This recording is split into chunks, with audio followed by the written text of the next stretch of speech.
welcome to anyone that has joined us before. We're delighted to see you again. If you are new to this, welcome. Be warned, it is fast, but don't worry, it's being recorded. You can catch up with us. So we have been doing these monthly events, social media updates this is our 5th year now, Andy, of doing these. There's always stuff to talk about. We never worry about having something to talk about. In fact, we always wonder if we're going to get through it in the hour, but we always do. So let's just dive straight in. Let's hit it. We need to do a welcome. So if you haven't met us before, this is us at the front of a room at an event we hosted in November last year that feels a while away. We would love you to connect with us individually. So there's a few QR codes in this deck today. They are for our LinkedIn profiles.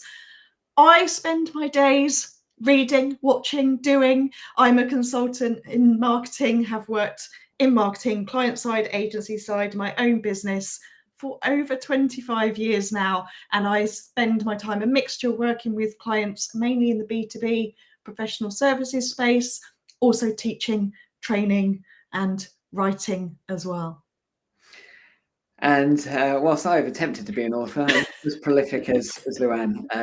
If we've not yet met, I'm Andy. I think 8 years ago now, co-founded a social media technology company called Content Cal, which became the fastest growing social media management platform.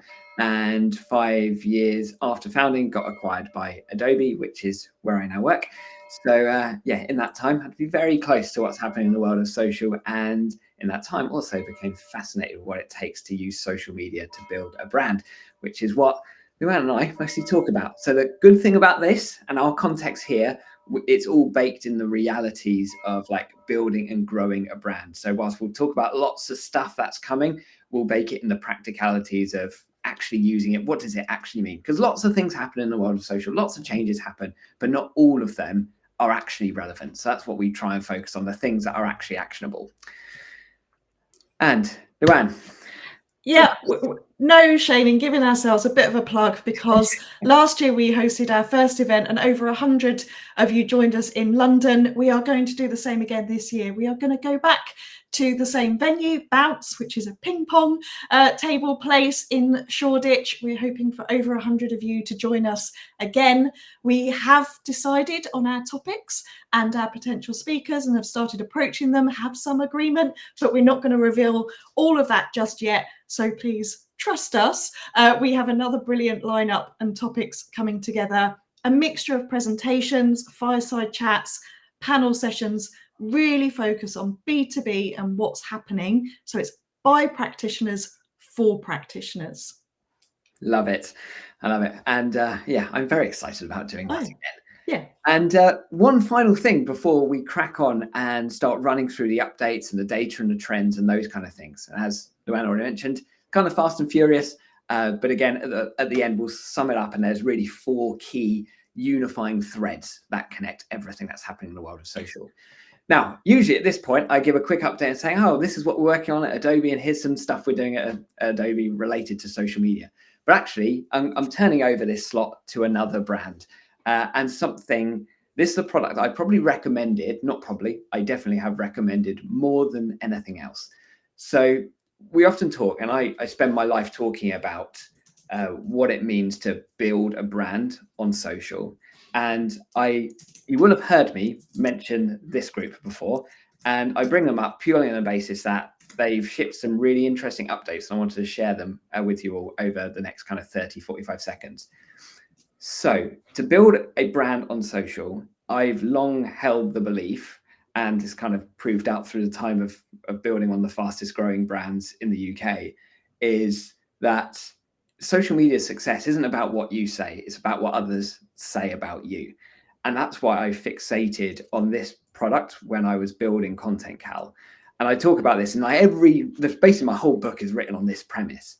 And there's 3 interesting things I want to kind of share with you. And feel free to take these, and there's free trials and this kind of stuff. There are other much more expensive tools that do similar stuff. So actually, because I'm a cheapskate, I like these kind of like accessible tools. 3 things to mention, and we're going to show a quick example of like Monday.com. So imagine that you're the head of social for Monday.com, and your key competitors are Trello, Asana. You want to understand what's being said about your core competition. Is it positive? Is it negative? And in what light you're being spoken about.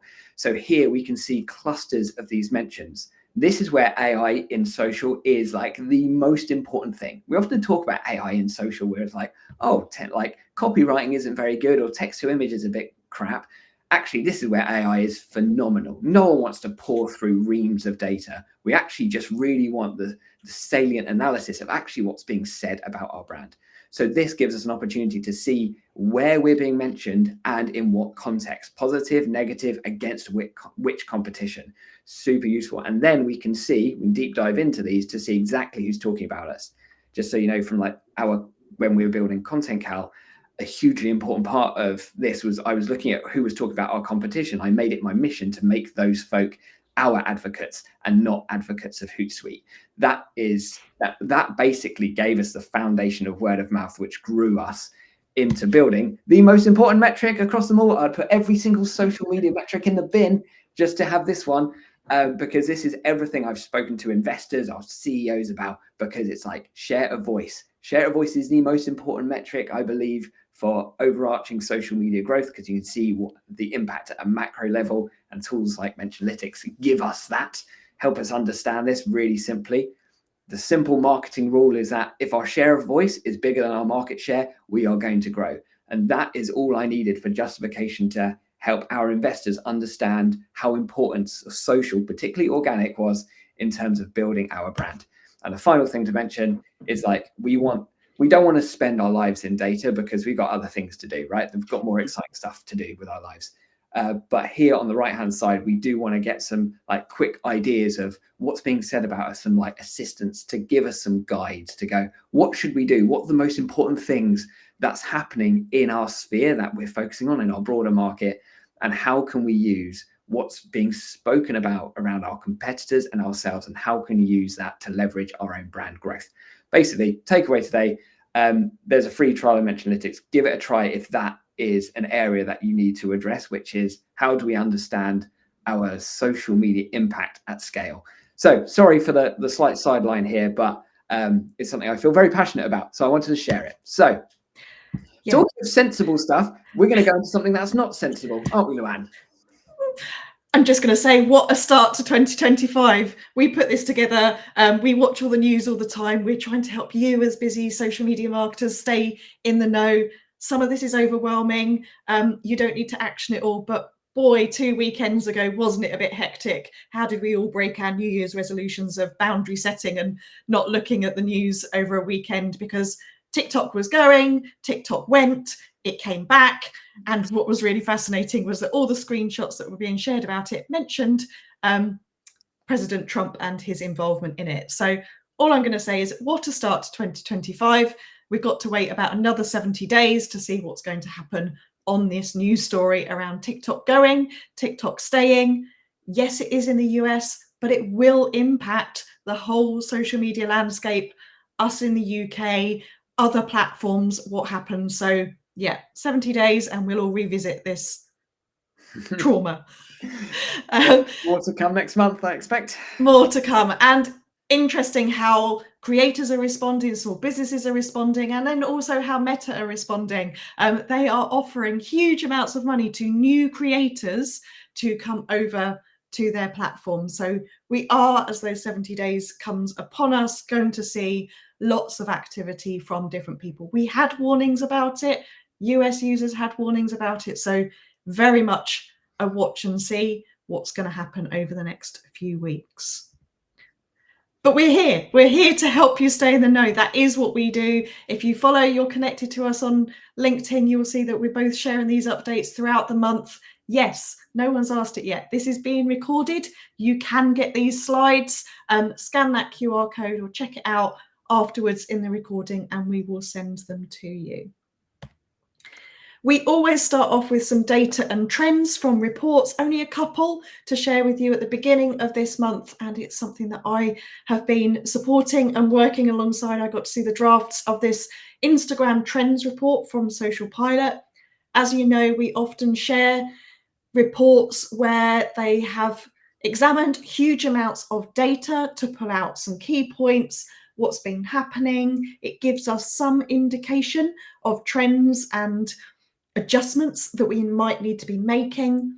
What's really good about this Instagram trends report, I'll put the link so that you can download the report in the chat after the session, is that they have looked at this as a big overview, but then also sector by sector as well. So there's health and beauty, there's education, there's arts, retail, automotive versions of this as well. The question that always gets asked, how often should I be posting? We can talk about a quality quantity argument here, but the average answer to this in this report is 15 times a month. They've looked at data around video content and watch time, how much video is being posted on Instagram, Reels versus Carousel versus Feed. They've looked at some of the details as well around captions, mentions and collaborations. And spoiler alert on the next slide, Andy, the summary is that there are some key differences in terms of performance. Authenticity is driving reach. Collaborative posts, something that Andy, not just Share a Voice, you talk about all the time as well, the power of collaboration. It talks about engagement rate. Spoiler, carousels, really high engagement rates on Instagram. Do use mentions when it is relevant, slightly different to kind of collaborations and partnerships and the kind of content going on both accounts, but also mentions within the captions. And it's about Reels as well. So as we'll see coming up, a lot going on Instagram, as always, but also lots of nuances within the different elements of Instagram. So we really do need to consider feed, story, Reels, carousels, all those different factors when we're using this platform. Yeah, agreed. Touch on that more later. I think the only thing I want to say, there's a interesting delta between 1% of posts include collaborations, yet collaborations have a dramatic increase in post success and reach. So yeah, that's quite a big clue. What's happening and what you should be doing. Building on from this, I don't think there's any real surprise in this data, but again, I think this kind of grounds us before we start talking about some of the updates and the moves that the platforms are making. This is the share of time spent consuming different types of media on each of these platforms. The TLDR here is that, unsurprisingly, TikTok is mostly dominated by short form video. But what we'll start to see is increasingly Insta, YouTube, and Facebook taking a bigger share of time spent watching short form video. We'll have some other discussion later on as to what actually short form means, because is that under 90 seconds? That's the way I'd class it. But you know, they're starting to push towards longer form up to 3 minutes. So we're going to talk more about that. But again, it just goes to show, like, thinking to your point, Luan, about as we start to talk about Instagram later on, making sure that we've got whatever platform is our focus area, making sure we've got different approaches for the different formats too, if we really want to focus on the platform. And the other kind of takeaway from this is, like, as increasingly all of the platforms coalesce around this short form vertical video, unsurprisingly, I've mentioned this numerous times, it does allow us to experiment by repurposing our content to different platforms, to experiment of, you know, how does reach differ when we publish the same thing across multiple different platforms. That's something I'm always experimenting with. And just to pick up, Matt's absolutely right in the chat. Where's LinkedIn? It hasn't been included in this report, but as we're going to talk about the feature updates, short form content on LinkedIn is very much a focus right now. Good point. All right. New features. Let's start with Meta. What have they been up to? So again, this was all around the same weekend as the TikTok on-off activity announced just a few days before from Meta is around content moderation. They are removing their fact checkers, moving to community notes, which is taken from X. So the community effectively moderating for fake news, misinformation, and disinformation. However, behind the headlines of this, it's currently only applicable to US content. It's also not applicable to ads. So if you're worried about the fact checking, it doesn't currently apply to UK or Europe content that's being posted. So it is a big shift. It is absolutely in alignment with the new president and changes that are happening in the US. But also, I think the podcast I've heard with Zuckerberg and talking about this is it's very much they believe that their fact checkers have perhaps been biased and gone a bit too far. So they want it to be community moderated versus outsourced. But yeah, I think outside of all the conjecture around it, your points around the realities of like this is one particular market versus the rest of the world and how it doesn't impact ads. It's, you know, whilst philosophically, personally, I'm not in alignment with this. It's kind of a bit of a moot point. The fact is that actually, from a business perspective, it doesn't really change our approach. I don't see it as anyway. What about you? It's not something we can control. I think it's something to be aware of. I will, as I often do, I've written a blog about this around fake news, misinformation, disinformation. I think we all, as I summarised in my blog when I was thinking about it, we all have a personal responsibility for this. Do we take what we read online on social media at face value, or do we start to question it? And do we use tools to help us as well? I think sometimes the reality of social media and working in it means we dive straight into things. And sometimes it's important to just kind of take that step back, breathe, think about what this means, and to read the full story, not just the headline. Love that. And some of that misinformation, disinformation, I'm not going to associate it too much, but we are talking about AI. We have been for months. We will continue talking about it. Positives, pros and cons of these things, but Meta have also talked about how much they're going to be spending on AI this year. We are going to see the rise of AI bots. Again, my personal view on this is transparency when we are seeing AI and AI use, but quite a nice example. Affiliate links getting much more discoverable. This is also related to that kind of transparency, online authenticity. Affiliate links, a bit like mentions and collaborations, it is about sharing, working together, word of mouth. So now we have on Meta affiliate links getting more discoverable by being displayed more prominently when you're posting. I think that's a good thing. Yeah, I agree, and I'm probably slightly more commercially orientated in my appreciation of this feature, because TikTok are big on affiliates and people can discover new affiliate opportunities, and you know, so we know how commercially orientated TikTok is. But the way I would see this, we had quite a big affiliate program when we were running Content Cal, and that drove a lot of our creator/influencer strategy. So being able to allow our creators, or having an opportunity for our creators to be able to have their links that they're going to share to promote our products more discoverable in the feed, that is a great thing. So the fact that platforms are leaning into this means that, you know, when I'm thinking about this both from a B2B and B2C lens, this opens up a whole plethora of opportunity to launch an affiliate program, or like double down on our affiliate program. Because as we know, you've already mentioned some data related to this, like we know user generated content is going to be better. We know what people say about us is more important than what we say about ourselves. And affiliate programs are a great way to like commercially underpin that too. So that's why I love this one. Yep.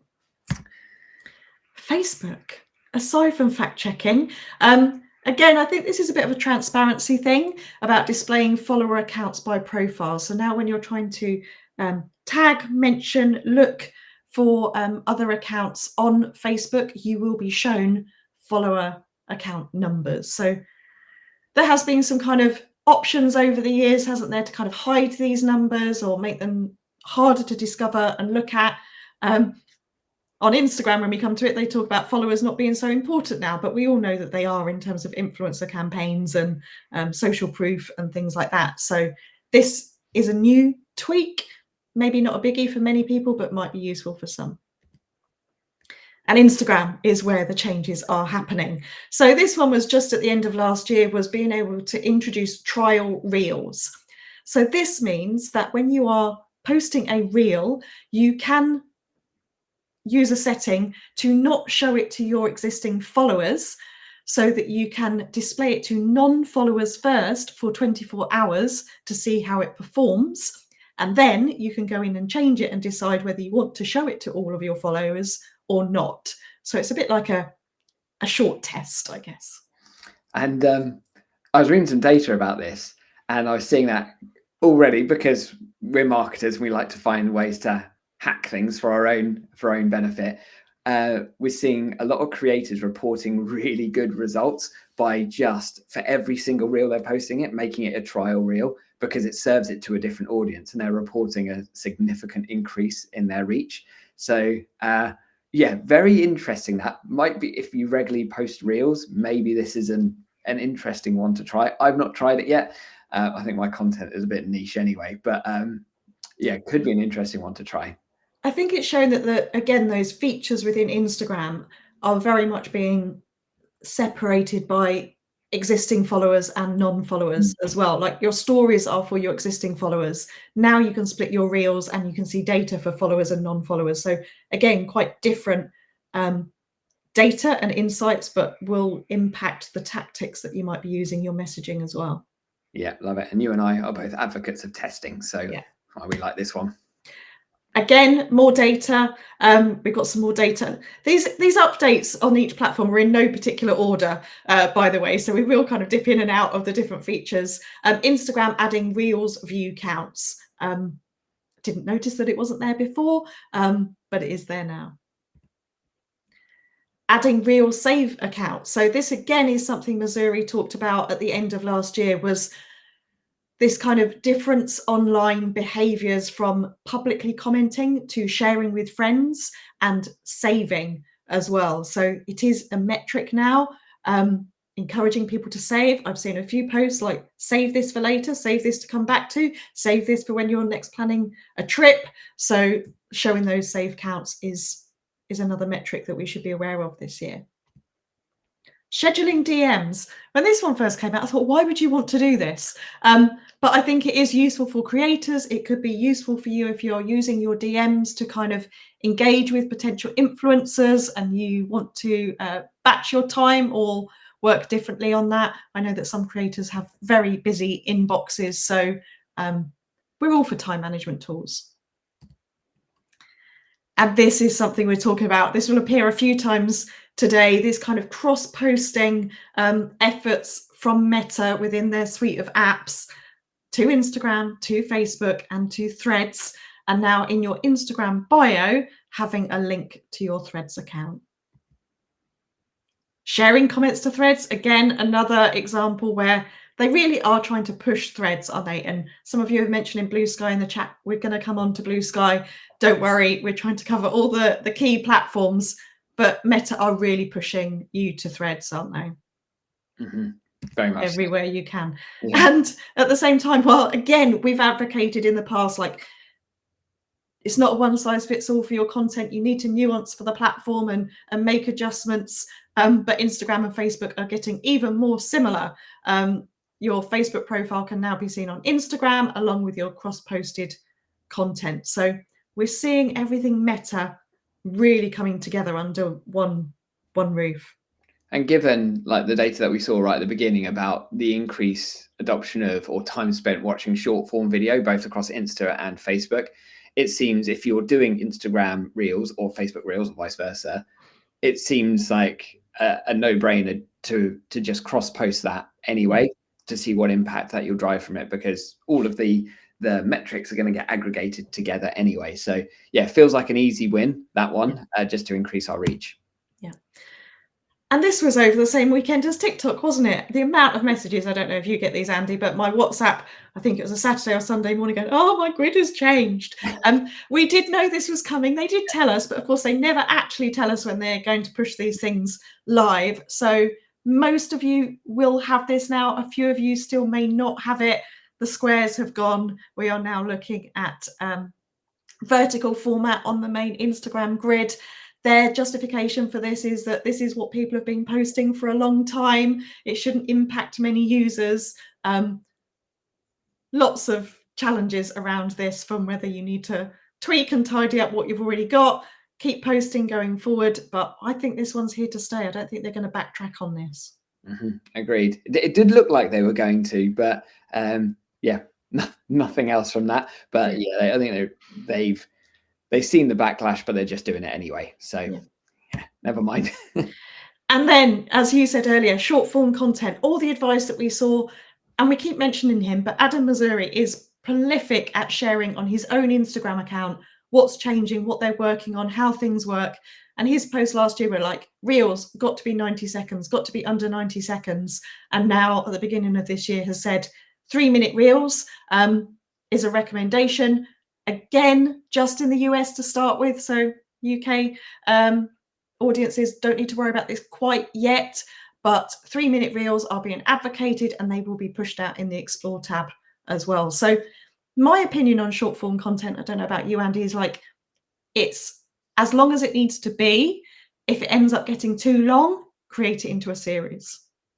Exactly. And I think the other thing I'd mention to that is pay close attention to your average watch time on Insta.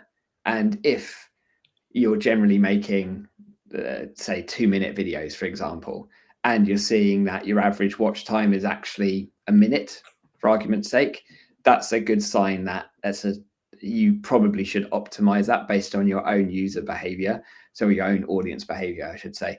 So I think it's, again, test and learn. This gives us more opportunities for sure. But even though it's now eligible, or 3-minute Reels are now eligible to be in the recommended feed and Explore feed, it's worthwhile saying we don't actually know whether 3-minute Reels perform very well yet. So I think the guidance is still keep it short, but as long, and again, it's all about that kind of first 3 seconds. And that's the thing that really matters. First 3 to 5 seconds. How can we hook the audience? But otherwise, I agree with you, Luan. It is as long as it needs to be. And this gives us more creative surface area to play with. Yeah. And I added this one in this morning. I don't know if I told you I did this, Andy. I added this in about an hour before we started because it was in my newsfeed this morning that new view-related metrics for Reels are now in our insights. So everything you just said about looking at the data to find your own answers, we had now. If we don't have it yet, that's coming very, very soon. Sorry, what's different about this one? So what have I missing? It's based on views. So last year they talked about how views was going to be their primary metric, and now have added this in specifically for Reels. Got it. Makes sense. And talking about like a series of content, this is, again, keep saying it, this is exactly what Adam Missouri is doing on his own account. He is doing a short series of how the algorithm works.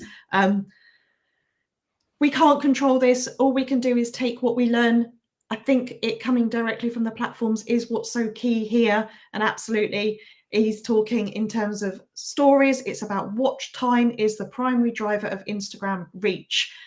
Likes is another key driver, and sends. So they are telling us what they are focusing on and how to support your content. So if you don't see it from us, make sure you see it from Adam Missouri as well, straight from source.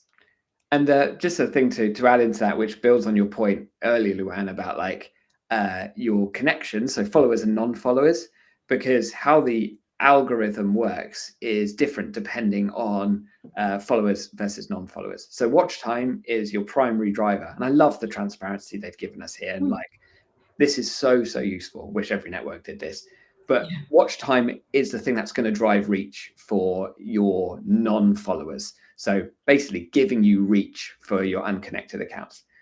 Now, the interesting thing here is that because it's watch time, does that mean that actually doing longer videos, does that help us here? Potentially, maybe. It's definitely something to experiment with, something I've been considering. But then, so whereas watch time is great for your non-followers, likes is going to be the thing that will drive reach for your followers. So that's the thing that really drives. If lots of your existing followers are liking it, that reel will be shared to more of your followers. So yeah, I think that was a really interesting distinction. It's how we can think about it. And these things don't work in isolation because obviously we need our content to be seen. So it's about discoverability to start with. Then it's about seeing the content, and then it's about engaging the content, because when people engage with the content, whether it's a share, a send, or a like, you're going to see more of it. So it kind of always feels to me like the algorithms are quite common sense and helping us. And that's what we need to understand. Make great content, encourage the engagement with it. which is what they are also saying on the next slide about stories. So the likelihood of a user tapping through on your story is if they're enjoying it. If they regularly like your stories, they will see more of your content, which works really well. And I think I've shared before, I love using Instagram stories. I love doing them because it's real in the moment, easy to do, doesn't need to be like polished content or anything else. But for going behind the scenes, it's about telling stories. It literally is about telling stories and letting people get to know you. And I did a story 2 weeks ago that my coffee machine had broken, which is a big crisis in my life. I had a backup plan, but honestly, I've never had so much engagement with an Instagram story of a picture of my coffee machine going RIP. So use this kind of content to let people get to know you. And it was just an easy thing for people to send me a message about as well. So think about how easy it could be for someone to interact with your content. On a more serious note, let's go back to LinkedIn as a business-to-business networking platform. And again, they are focusing on those public view counts. So showing this data, which is all about social proof, isn't it? Like indicating to people like other people are viewing this. You should make sure that you watch it as well. So some psychology coming into this. Again, use the data for what you need it to. Videos. Andy, you post more videos than anyone I've seen, and you've been doing this for a long time on LinkedIn. Do you want to share your experience of videos? Yeah, overarching impressions have gone through the roof, which is amazing. Hasn't necessarily corresponded with a significant drive of engagement. I think LinkedIn's figuring out how to get content in the right people's feeds, but the TLDR here is LinkedIn are pushing this more heavily. So this videos for you pod, which you'll see if you're looking through mobile or desktop, has just got bigger, and clicking through one of those videos for you will then take you into the video feed. It's probably not unrealistic to think that there will be a dedicated video feed in like the primary navigation on LinkedIn at some point. Clearly they're being pragmatic about it, but I think all signs are pointing to the fact that this short form orientated video on LinkedIn is what they're pushing hardest right now. So yeah, I think that is a good thing when you're looking at, overall repurposing of content and getting biggest bang for buck for whatever content that we're creating. So video first is where we've got to go, unsurprisingly. Yeah. Campaign Manager, in terms of LinkedIn advertising, we saw a lot over the last few months, updates to LinkedIn advertising in terms of formats, thought leader ads, newsletter ads. We've now got some updates within Campaign Manager, giving us more granular levels of reporting. Some of that is aligned with those changes that they've made, but being able to kind of toggle and use new dashboards. So I've been playing around with that over the past few days. Which also relates to another feature within there. This has been rolling out for a little while. I've only just discovered this within my Campaign Manager. In the planning section, where you are looking at your audiences, whether you're doing matched audiences, you're creating new audiences and saved, there is now a companies tab where you can start to build a list of companies for your advertising targeting. Now, I found this quite useful because there's some data in here as well. So using it a little bit for kind of competitor insights because of the data it's showing me, but also being able to build lists for potential advertising. A little bit manual at the moment, but I think it's one to watch. That's quite cool. X. Again, out of the corner of my eye, conversations about X, Blue Sky. This is also what's been filling my inbox, as well as the Instagram grid. Yes, I'm going to just aside, it is about ethics and values, but I ultimately think your social media platform choice should come down to your purpose, your objectives, your resources, and what the data says as well. Almost a bit like Instagram being prolific with talking about what's changing. Elon Musk is prolific around what's changing and what he's up to on the platform. He declared last year he wanted this to be the everything app, leaning into new types of content. And he has now said at the beginning of this month, they're tweaking the algorithm to promote more information and entertaining content. I like the word in here. Our goal is to maximize unregretted user seconds. Too much negativity is being pushed that technically grows user time, but not unregretted user time. It's interesting. I think that is probably the first bit of really positive Hmm. stuff that's come out of X for a good while. We'll wait and see on that, but yeah, I think if that's the stuff that gets prioritized, then certainly from thinking about this from like a more B2B marketing lens, maybe that makes X more palatable again. Not sure. Wait and see on that one again. And they have also gone down the video route. So again, they talked about video last year, but they have now rolling out in the US a dedicated vertical video feed on X. So they are still continuing to add features, aligning with what some of the other platforms are doing. I know I can see it moving now. Should we leave X? Should we stay on X? Should we go to one of the other platforms?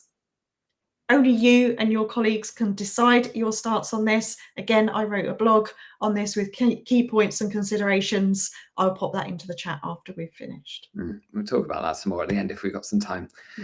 Yeah. Well, you've done very well considering how much time we usually have at this point. So you've nailed that, Luan. Transparency, authenticity has been a common thread that you've mentioned, Luan, and it comes up in our spheres all the time in social, as we all know. AI labeling, a hugely important part of like content credentials. I'm deep in this work at Adobe as well, like trying to figure out how do we get the metadata to pull through from content that's been created with AI so we can have a verification process so we can trust exactly what we're seeing. So hugely important, lots more of that to come across social in general, we're still early days, but I think this is the influencer growth maybe 8 years ago, where people were promoting content without declaring it as a promotion. So it's kind of like we're in this kind of Wild West stage where we've still got, lots of AI content without a declaration around it. And it's all of the platforms are slowly getting to the position of understanding how important it is to declare whether something is created with AI. So hugely important. Save posts without a watermark. So for those that, considering their TikTok strategy, and maybe you want to take some TikToks from your account, download them without a watermark, and then repurpose them somewhere else. Maybe, the TikTok that works well on TikTok, maybe it works well on LinkedIn. Who knows? Maybe it works well on X and their new dedicated feed. We'll talk about Blue Sky and their new dedicated video feed. Maybe there's an opportunity there. I think there's great opportunity where we can take videos we've created historically and previously, because it's all very well to give posts another shot, something that you've posted before, to give it a new lease of life by downloading it and then sharing it across multiple different platforms just to see how it works. We can also see other creators' analytics too. So if we can look into a particular creator in this instance, so we can see the key metrics. So if this works well in a couple of scenarios, maybe we're thinking about some influencers that we want to work with, or some creators we want to partner with. We can actually look at their genuine metrics rather than relying on third-party tools, which is useful. And also good to do some stalking on our competitors, which I always love to do, and try and figure out what are the things that have worked particularly well. And the bit I love is this post received more likes per view than most other posts. Consider incorporating similar elements to your post to boost their appeal. So it even gives you a bit of guidance to say oh, actually, here's a little hint for what we think has worked well with this. Great way of understanding if we're looking up at people that are doing really well on TikTok, this will give us an opportunity to leverage some of their success and bake that into our own strategies. We've spoken about this before, and I think this is probably one for a longer debate about authenticity and AI. But Gen AI avatars are now part of the creative studio, the Symphony Creator Studio on TikTok. So ads can be created from these too. So on one side of me, I'm kind of feels a bit ick, to be honest. The other part of it is if you don't have, we know face to camera stuff is the stuff that performs the best. If we don't have the right talent in our organization, maybe this opens up the opportunity. But also as a brand, that could be mightily weird where you've got the same person speaking on behalf of, let's just say, I go back to my Content Cal days where I was I'm going to use Sophia as one of avatars to talk about how great our product is, and then that Sophia was using an avatar for Hootsuite. Very weird. So I think there's lots of considerations here. Me personally would not use that. but lots of people are. So either way, before I carry on my waffle, like what's your take on this, Luan? I'm interested. I think it's about transparency and authenticity, isn't it? So I've seen some tools around how you can use Gen AI avatars for like training content, where you kind of upload a script, pick your presenter, creates training videos. That could be hugely cost saving for some organizations. Not everyone is comfortable presenting on camera as well. So I think there could be some use cases for it, but I think it's very much about authenticity, transparency, and when is it a good thing to do and when isn't it. But I think your point about, that influencer, that applies to stock libraries as well, doesn't it? And images that come from, that we've all seen in various, ads and creative and blogs and things like that as well. So I think personally, real people is always the answer, but it'll be interesting to see how this works. Exactly. Threads. So few updates. So one, this is your ability to reshare photos and videos from posts you see on Threads while crediting them to the original poster. So as we know, and I often tell people not to do this like on LinkedIn, right? So we know that if someone posted something on LinkedIn, we can reshare it. And we know those posts don't perform very well. I always suggest that if you want to reshare something, take the media, credit the author, but create a new post from it. Ultimately, this is what Threads are doing, but systemizing that and making it better. So I think this is a really important thing where we can take some media, credit the author, and essentially build on it with our own take on it. So I think this is useful. YouTube, right? 3 minutes. It's a bit of a thing, isn't it? This 3 minutes. 3 minutes. I always found that YouTube Shorts, again, the amount of short form content or time spent consuming short form content on YouTube continues to grow. YouTube is still one of the most powerful platforms that too few businesses leverage. Speaking to quite a few people about this that wish they'd started their YouTube accounts earlier. I'll put myself in that bucket of people too, because there is so much opportunity, 2.5 billion monthly active users, and the most time spent across all social platforms is spent on YouTube. So 3 minute shorts, I used to feel really restricted by only having 1 minute shorts. So now 3 minutes, really, really useful. And again, just opens up our creative surface area to play with. The rest, I'm going to have to start giving Blue Sky its own dedicated page soon, because there's a lot here. So Reddit answers and AI overviews. And if you've searched something on Google recently, you're going to pretty much, I can guarantee you probably would have seen a result surface very close to the top, if not the top, from Reddit. And that's all because of their partnership with Google. I've spoken about this numerous times. And AI overviews really is essentially like the Google AI overviews that we get, but in Reddit form. So again, this is surfacing the sentiment around a certain narrative. So if we're asking, what's the best social media management tool, likely a Reddit answer is going to surface. So how can we as brands control that? Because SEO is for sure changing. Google AI answers, Reddit, community-oriented sentiment continues to drive brand discovery and sentiment. So what can we do? And that means us thinking about how we approach Reddit, the narratives that exist on relevant Reddit threads related to our industry, paying attention to any conversation that's happening about us on Reddit, which goes right back to my long narrative on Mentionlytics that we started with today. I think this is where we need to be particularly mindful as like social media folk and how this impacts way outside of social, because sometimes social has been put in too much of a narrow bucket where the full impact of social media isn't appreciated by businesses. And now we start to think, actually, no, this is broadly impacting how people discover products and services. So having an approach to Reddit as part of our strategy is a really interesting and important thing to consider. So we can also track trends related to certain industries and issues that are happening on Reddit as well. So similar to stuff that we started this meeting talking about understanding narratives and sentiments and what's happening. All this stuff, however, on Reddit is totally free. So good stuff to use and play around with. On to Blue Sky, and let's talk more about Blue Sky over the next couple of minutes. Trending topics, again, that's going to be a huge boon to having increasing Blue Sky's day-to-day utility, of which that's why kind of Threads hasn't found its groove quite yet and hasn't become like the proper replacement for X, because it isn't the town square yet. But Blue Sky is kind of getting to that too. And guess what? They're adding a video feed too. So they're joining the party, and I'd be interested. I haven't played with this yet, and this is definitely something I'm going to experiment with. I think the general like thesis that I have on Blue Sky at the moment, I'd love to hear from the chat. I'd love to hear your views, Luan, on this.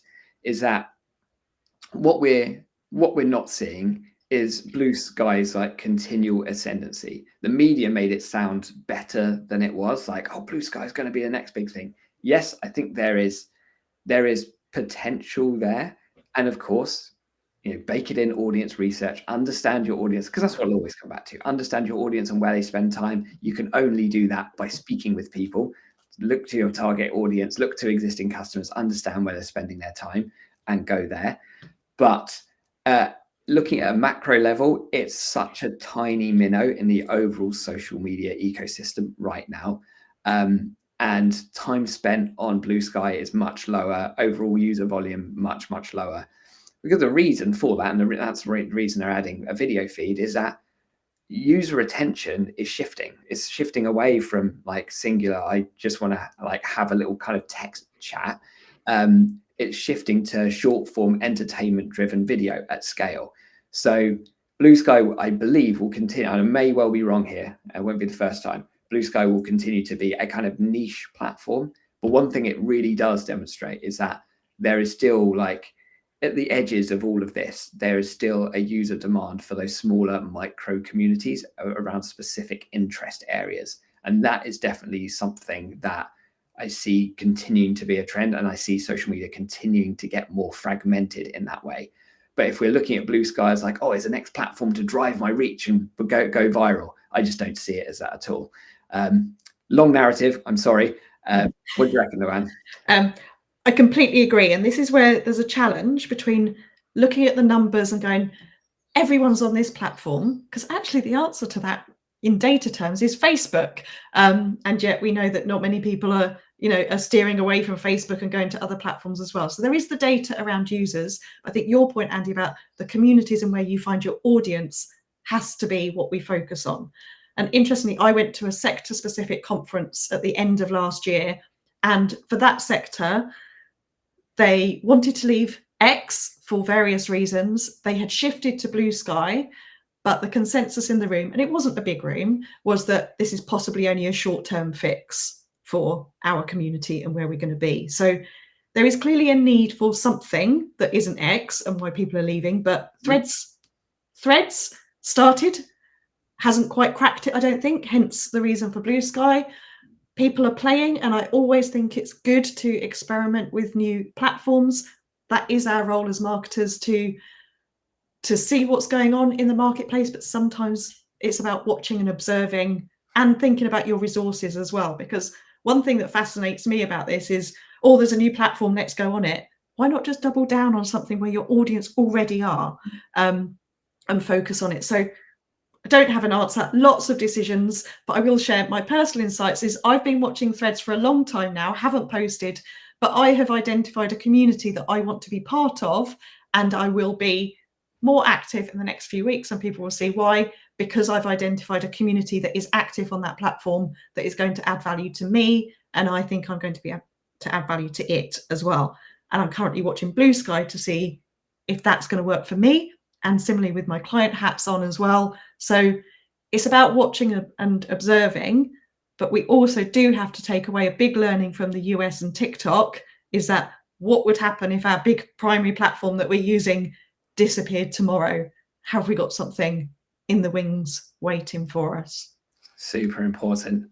Very, very practical advice as usual. And God, these all follow a very similar trend, don't they? Look, it's a video feed. Hey, you're using Substack, aren't you? I'm not using Substack. I love Substack. Most of my reading and consumption happens on Substack.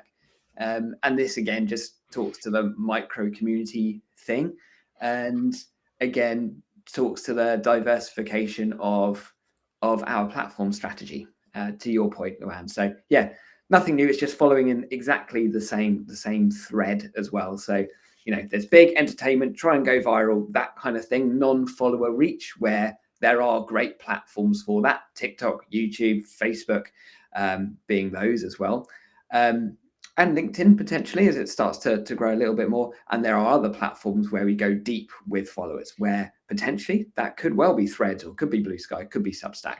So thinking about kind of two ends of the spectrum, broader, top of funnel discovery, how do we reach new people? There are platforms that index more towards that. And there are, when we look down a funnel where we want to drive community, advocacy, engagement, there are other platforms, also other formats, to your point earlier, and stories is that too, but there's also other platforms that allow you to achieve that same end. So yeah, I think we're considering like multi-platform strategies here to hedge bets and kind of solidify or protect our strategy somewhat. And with that, I was surprised that was 61 slides in 51 minutes. Good job. Do you want to round us out? All of that. So yes, our summary. So we did warn you it was going to be fast, and that's why we share this, but we do try and pack everything in. And thank you for asking us to kind of share our thoughts along the way. We don't rehearse those or exchange ideas with others before we start. Instagram features and algorithms will continue to evolve. It is something that is changing frequently, but they are telling us what they're doing. So watch it and learn from it. There is absolutely no doubt, we've known this for a while, that video content is leading the way for engagement. It's got to be done in whatever format you feel comfortable with. As Andy just said, smaller communities will continue to evolve.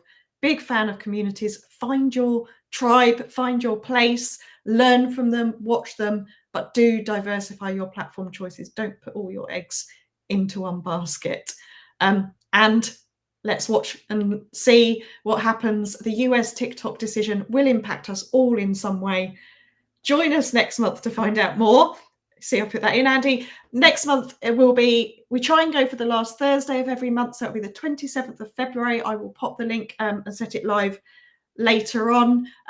You don't know how we do it. We do this every day and pull them together. And actually, I think because we do this event, it makes us do it and consider and plan and prep as well. It's very easy, we know, to get lost in the headlines. So next month, we do know that actually our favorite report will be updated. So Data Reporter will come out any day now with the big global overview, the stats that we will share. So we know there's going to be some changes, and that's what we keep an eye on. And hopefully in one fast hour, keep you all up to date as well. Exactly. Well, I really hope that you've found this useful. If this is your first time, or if you're back again, thank you again for joining us yet again. Continue to find these useful.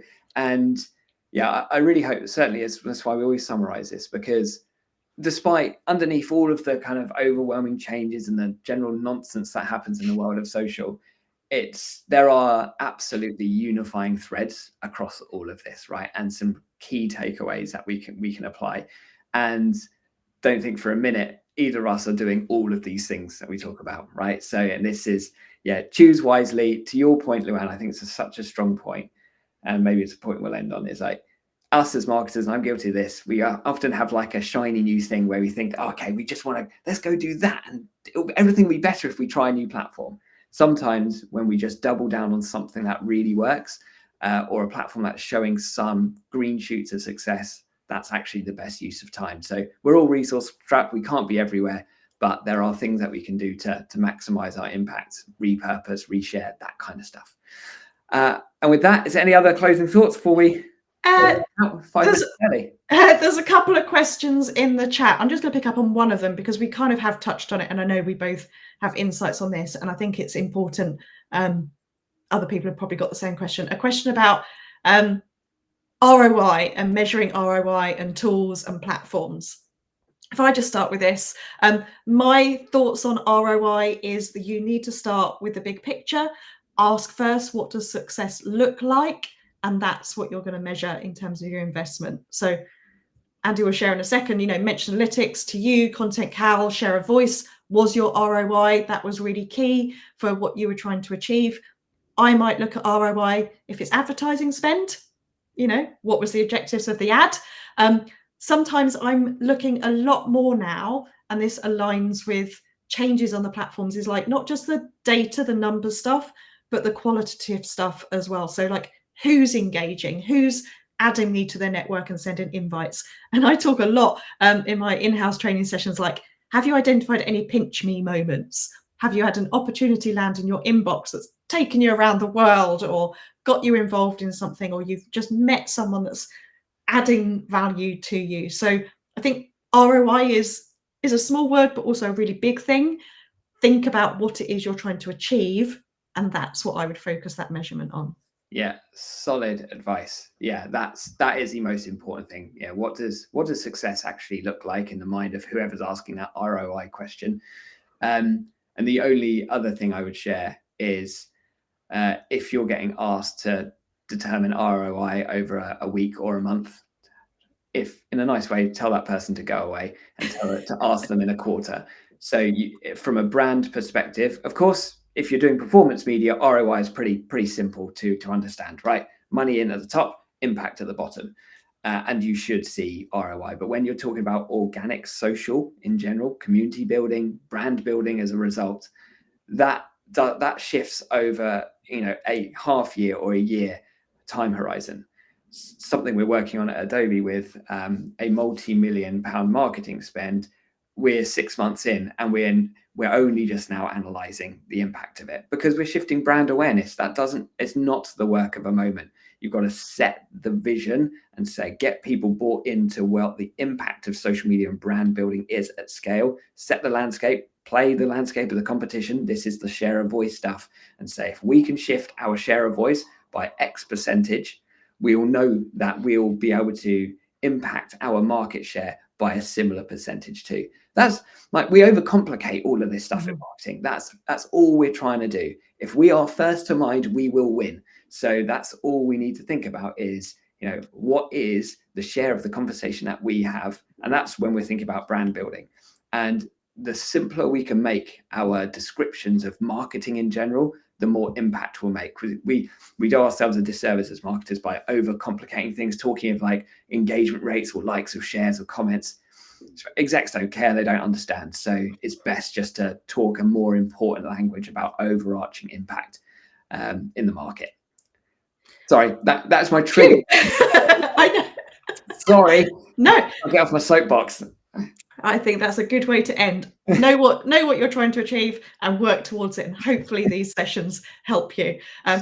I need a coffee. I'm going to catch up with you soon, Andy. Otherwise, everyone else, thank you again. And we will see you next month. Love it. See you soon. Bye-bye. Bye.